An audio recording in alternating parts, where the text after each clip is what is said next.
Buen día, soy Gabriel Yáñez, responsable del área de finanzas del ISOC. Soy licenciado en Economía y licenciado en Derecho por la Universidad Nacional Autónoma de México.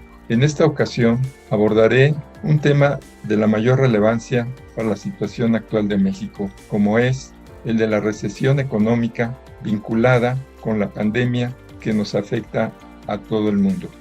El tema lo abordaré en tres aspectos. En primer lugar, haré una referencia muy general sobre el escenario actual de la economía mexicana. Posteriormente, me referiré a algunas perspectivas del crecimiento y la pandemia, de cómo se debe de ir abordando una estrategia general y con algunas ideas que en mi opinión serían las más adecuadas. México es de los países más afectados como consecuencia de las medidas de confinamiento y de la drástica reducción en la actividad productiva y comercial. A fines de 2018, el crecimiento del Producto Interno Bruto oscilaba entre 2 y 2.2%. En los 5 trimestres posteriores, se ha llegado a una recesión económica cuya profundidad aún se desconoce. De acuerdo a datos del INEGI, en el segundo trimestre del año, el producto cayó a 18.9% respecto al mismo periodo del año anterior, lo que propició que los niveles de pobreza alcanzaran al cierre del primer semestre a casi 70 millones de mexicanos. Prácticamente en todos los sectores se registran cifras de desempleo sin precedente. Construcción, industria manufacturera, comercio, servicios de educación privada, turismo y compañías aéreas, automotriz, industria editorial, entre otros. Sin embargo, es de hacer notar que en el sector agropecuario la baja no ha sido tan drástica por ser considerada una de las actividades esenciales para la economía.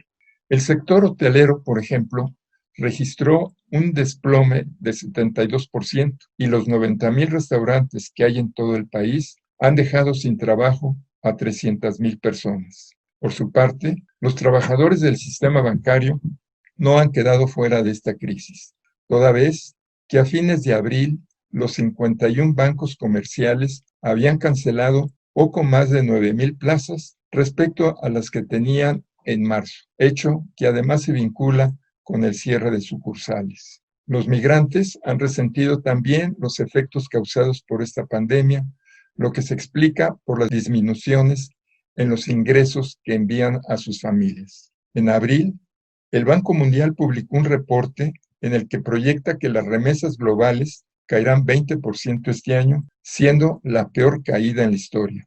Por su parte, la revista británica The Economist indica que las remesas conforman alrededor del 60% de los ingresos de estas familias. Desde luego, resulta difícil predecir con exactitud la magnitud de los efectos que tendrá la crisis económica. Recientemente se anunciaron las pérdidas netas de Pemex, acumuladas en el primer semestre, de poco más de 600,000 millones de pesos, originadas por factores diversos: baja en los precios del petróleo de exportación, fuerte reducción en sus ventas, elevados niveles de endeudamiento, además del insuficiente flujo de efectivo para financiar su gasto de inversión. La situación anterior implicará limitaciones de liquidez en el corto y mediano plazo que le impedirán a la empresa cumplir puntualmente sus compromisos de pago, con las consecuencias que esto conlleva, incluyendo una baja en su calificación crediticia. Precisamente a mediados de abril, las calificadoras internacionales más importantes, Fitch Ratings, Moody's y Standard & Poor's, recortaron sus calificaciones de Pemex a una perspectiva negativa.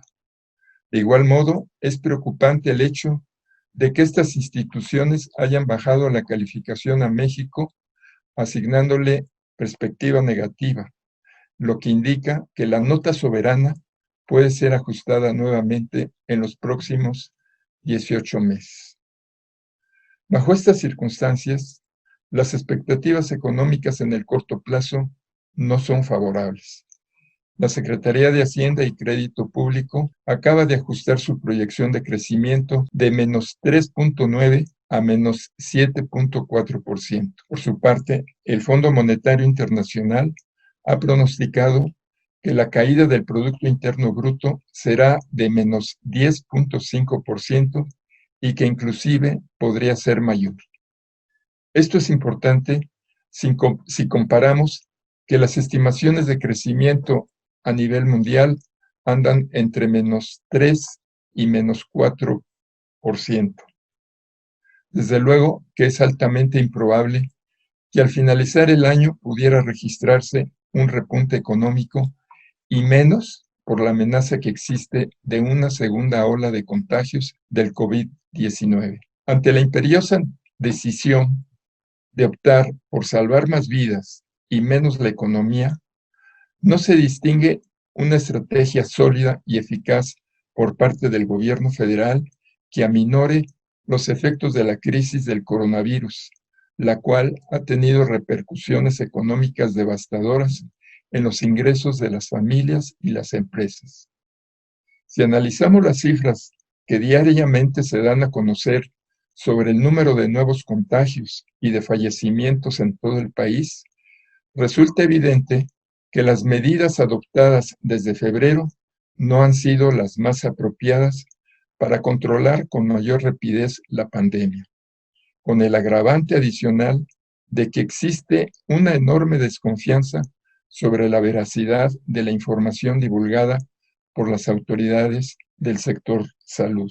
Resulta inexplicable cómo se ha minimizado desde el principio la gravedad de la pandemia, así como la poca importancia que se le ha dado al Consejo General de Salubridad como instancia formal para establecer la concurrencia de la Federación y las entidades federativas en materia de salubridad general, tal como lo dispone nuestra Constitución en sus artículos 4 y 73, fracción 16. La prioridad es la salud y la vida de los mexicanos, por lo que se debe de actuar de inmediato para detener el avance de la pandemia y combatirla en el menor tiempo posible. Ninguna otra generación había tenido un reto de esta magnitud. Atender y resolver la crisis sanitaria y simultáneamente restablecer las actividades productivas en el país no es un objetivo sencillo de lograr. Requiere con urgencia que gobierno y sociedad establezcan un compromiso de unidad y de corresponsabilidad, dejando de lado toda confrontación, sea la que sea, y que diseñen e instrumenten juntos las estrategias y medidas más eficaces para superar esta doble crisis. Como nunca antes, es imperativo coordinar esfuerzos y escuchar la opinión de los especialistas en cada materia. Reactivar la economía exige una pronta revisión de las prioridades que tiene el gobierno federal a fin de hacer los cambios necesarios en la estrategia general establecida y aplicar una política económica más responsable y prudente. La prioridad en lo que resta del año y en 2021 debe ser la instrumentación de medidas encausadas a la recuperación de la producción y el empleo, la ampliación de oportunidades de desarrollo para la población marginada, así como el óptimo manejo del gasto público como fuente esencial de la economía. Al respecto, he agrupado en 5 apartados algunas de las acciones a realizar y que en mi opinión son indispensables en este momento tan crítico. En primer lugar, estimular la inversión privada, nacional y extranjera, con el compromiso del gobierno federal de garantizar un ambiente de confianza y de certidumbre jurídica. Esto generará mayor número de empleos y alentará la circulación de dinero. En segundo lugar, complementar las fuentes internas de financiamiento con el ahorro externo de largo plazo para canalizarlo hacia actividades productivas. Con esta medida se buscaría captar recursos adicionales bajo condiciones adecuadas de costo y plazo en montos moderados pero suficientes. Tercero, la política de gasto público en lo que resta del año y principalmente en 2021 será determinante para reasignar recursos y esfuerzos hacia programas sociales y de inversión, pero también para contener el proceso inflacionario y mantener la estabilidad de las variables económicas. El Banco de México continuará haciendo los ajustes que más convengan a la tasa de interés objetivo y a la estabilidad de los mercados financieros y del tipo de cambio.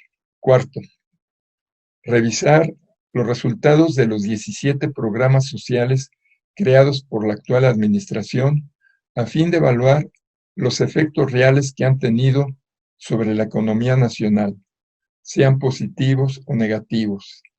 Esto es de la mayor relevancia por la impostergable necesidad que hay en este momento de transferir ingresos a la población más desprotegida a través de programas generadores de empleo temporal y permanente, así como de otorgamiento de créditos y promoción de proyectos productivos de carácter social dirigidos a los grupos de la población que han perdido sus empleos o bien que desean emprender un pequeño negocio. Y por último, en quinto lugar, fortalecer el sector exportador. El Tratado de Libre Comercio entre México, Estados Unidos y Canadá, TEMEC, conlleva sin duda efectos positivos y una mayor inversión extranjera para la industria de exportación, además de que propiciará la creación de nuevas oportunidades de negocios para empresarios y comerciantes y de que robustecerá las cadenas productivas de la industria automotriz en la que laboran alrededor de 1 millón de obreros. Muchísimas gracias.